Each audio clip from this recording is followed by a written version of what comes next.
Izin berangkat kami dari pemikiran kami bahwa reformasi Polri ini berjalan secara terus-menerus hingga hari ini. Sesuai dengan arahan dan perintah Bapak Kapolri, kita tidak boleh lelah untuk terus memperbaiki diri. Bapak Kapolri juga sudah memerintahkan ada 4 transformasi Polri, transformasi di bidang organisasi, transformasi di bidang operasional, transformasi di bidang pengawasan, dan transformasi di bidang pelayanan publik.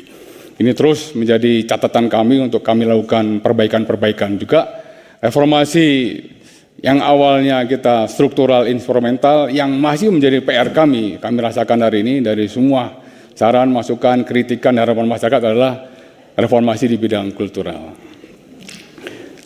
Berangkat dari beberapa peristiwa yang terjadi, kami laporkan bahwa prahara di bulan Agustus 2025 kemarin ini merupakan titik balik kami untuk melakukan perbaikan-perbaikan. Namun demikian, nanti kami laporkan pada sebelumnya bahwa sebelum peristiwa Agustus Kelabu dan Black September, kami sebenarnya sudah melakukan evaluasi sesuai dengan perintah Bapak Kapolri.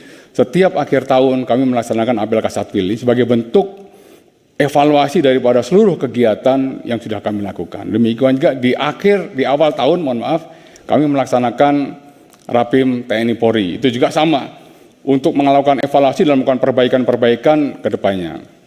Kami laporkan bahwa kejadian di Agustus ini merupakan salah satu trigger kenapa reformasi Polri digaungkan.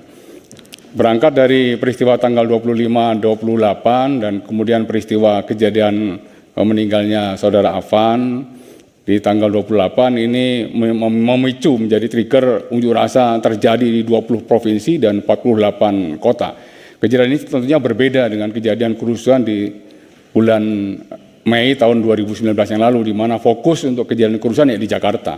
Kejadian ini terjadi di 20 Polda dan 48 kabupaten kota dalam waktu yang hampir bersamaan. Sehingga kekuatan kami sudah kami kalkulasi butuh kekuatan-kekuatan yang lebih untuk menangani hal tersebut. Memang fokus kami di Jakarta melakukan penanganan yang cukup serius. Kami melibatkan 25 SSK, pasukan Brimob Nusantara untuk mengamankan ibu kota. Perintah Bapak Kapolri secepat mungkin situasi harus bisa dikendalikan. Oleh karena alhamdulillah dengan support semua pihak, situasi dapat kami kendalikan dalam waktu yang tidak terlalu lama. Dari data yang ada, jumlah korban yang cukup banyak, anggota Polri juga ada 600 lebih, masyarakat ada 600 lebih, juga ada korban meninggal dunia, dan kerugian material juga cukup banyak yang dialami, baik kerusakan fasilitas publik maupun kerusakan dari kantor kepolisian yang mengganggu proses pelayanan kepolisian. Kami laporkan juga pemulihan situasi Kamtibmas ini merupakan target utama di bulan September. Alhamdulillah ini bisa terurai dengan sangat baik. Dan pada hari ini juga kami melaporkan per 14 November bahwa ada 239 laporan polisi dengan 351 perkara. Ini kami juga terima kasih kepada Pak Wakil Jaksa Agung atas koordinasi dan komunikasinya. Ini dapat ditangani juga dengan baik dengan 741 tersangka di seluruh Indonesia. Berangkat dari tuntutan-tuntutan masyarakat, ini membuka ruang diskusi kami, ruang dialektika kami untuk menyerap apa yang menjadi harapan dan tuntutan masyarakat. Ada 17/8, berbagai macam tuntutan sudah kami rekam, kemudian tuntutan dari penggiat HAM juga sudah kami rekam, kemudian ada juga dari Setara Institut yang melaksanakan riset terkait menyangkut masalah permasalahan Polri juga sudah kami rekam semuanya, dan kami sudah melakukan langkah cepat sesuai dengan arahan Bapak Kapolri melakukan atau membentuk tim akselerasi transformasi Polri. Kami laporkan kepada Bapak Ibu sekalian, seperti yang tadi saya sampaikan, bahwa permasalahan Polri ini sebenarnya sudah kami mapping di akhir dan di awal 2025. Kenapa kami mapping seperti itu? Kami melihat bahwa terjadi suatu fenomena police brutality yang cukup signifikan. Kemudian terjadi public complaint yang cukup banyak. Sehingga di awal Januari kami sudah mendeteksi dan melakukan evaluasi. Ini kenapa police brutality, khususnya penggunaan senjata api yang sangat berlebihan, yang mengakibatkan anggota polisi meninggal dunia, yang mengakibatkan masyarakat meninggal dunia, terjadi di Solok Selatan, terjadi di Bangka Belitung, terjadi di Semarang, terjadi di Papua Barat, terjadi di Sulawesi Selatan, dan terjadi di beberapa wilayah, termasuk public complaint. Public complaint juga yang mengakibatkan masyarakat meninggal dunia terjadi di Banten dan hampir di semua wilayah. Penyimpangan-penyimpangan yang terjadi di wilayah juga kami melihat bagaimana seorang Kapolres juga melakukan penyimpangan-penyimpangan. Oleh karenanya kami menggandeng Litbang Kompas. Dari Litbang Kompas kami melihat dan mendapat hasil bahwa dari 3 tugas pokok kepolisian, Harkamtibmas, Gakum, dan Pelayanan Publik, Harkamtibmas mendapat poin yang cukup bagus. Artinya respon positif dari masyarakat terkait tugas pokok Polri di bidang Harkamtibmas. Ketika melihat tentang Gakum dan Pelayanan Publik, ini catatan merah bagi kami, harus kami perbaiki. Ini di bulan Februari, Maret, April kita sudah menemukan hal tersebut.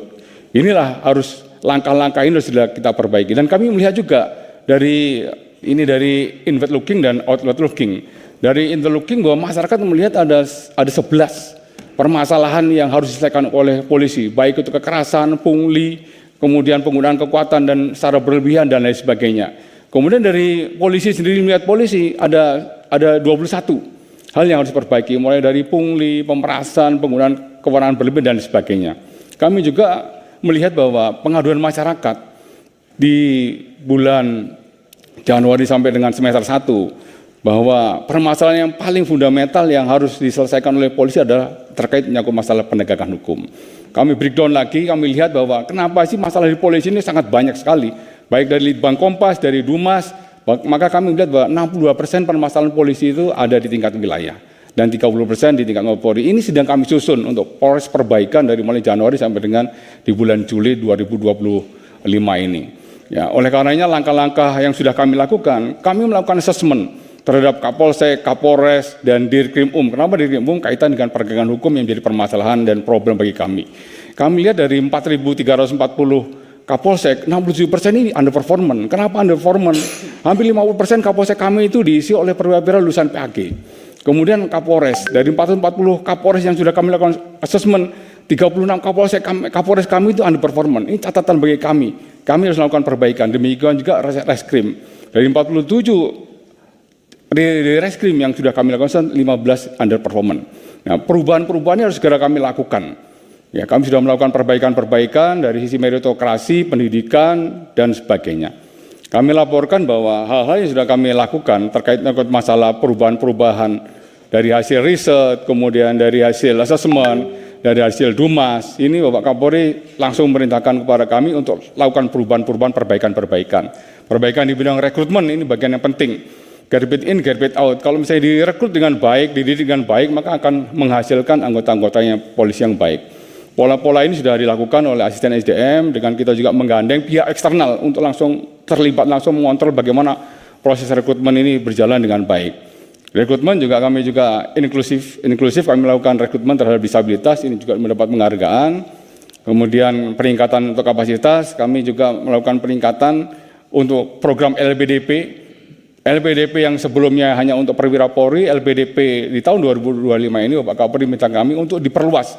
Jadi mulai Bintara, ASN, perwira, Pamen juga diberikan kesempatan yang sama untuk LPDP dalam rangka untuk meningkatkan kapasitas, kapabilitas, dan kompetensi. Di bidang meritokrasi juga assessment center merupakan pintu gerbang right man, drive job. Ini merupakan catatan kami untuk melakukan perbaikan untuk promosi jabatan-jabatan tertentu, semuanya harus melalui assessment center. Peningkatan kualitas output rekrutmen ini bagian penting, seperti tadi kami sampaikan, garbage in, garbage out. Ini adalah suatu fondasi. Apabila kita merekrut dengan baik, maka 10, 20, 30 tahun ke depan wajah polisi pasti akan baik. Tapi ketika rekrutmen gagal, maka wajah polisi 10, 20, 30 tahun yang akan datang pasti akan gagal.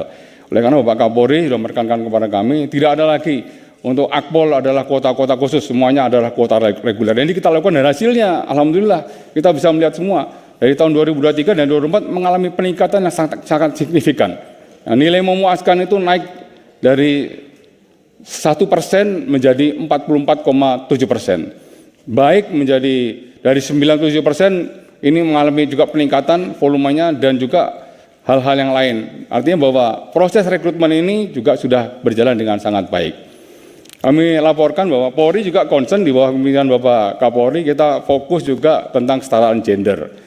Ya, kami memiliki, memang mohon maaf Bapak pimpinan Komisi 3, saat ini kita ada 6,3% untuk Polwan, tapi dengan arahan Bapak Kapolri memerintahkan peningkatan jumlah rekrutmen Polwan setiap tahunnya. Diharapkan rasio Polwan sampai dengan 5 tahun ke depan kita bisa di angka 30% dari jumlah Polki. Demikian juga pengaruh utama gender, banyak kebijakan-kebijakan sudah diambil oleh Bapak Kapolri, baik untuk pengisian jabatan strategis untuk Polwan maupun bagaimana Bapak Kapolri mengutamakan keberpihakan kepada Polwan dalam setiap kegiatan. Alhamdulillah tahun 2026 yang akan datang kita mendapat kepercayaan untuk melaksanakan konferensi Polwan sedunia.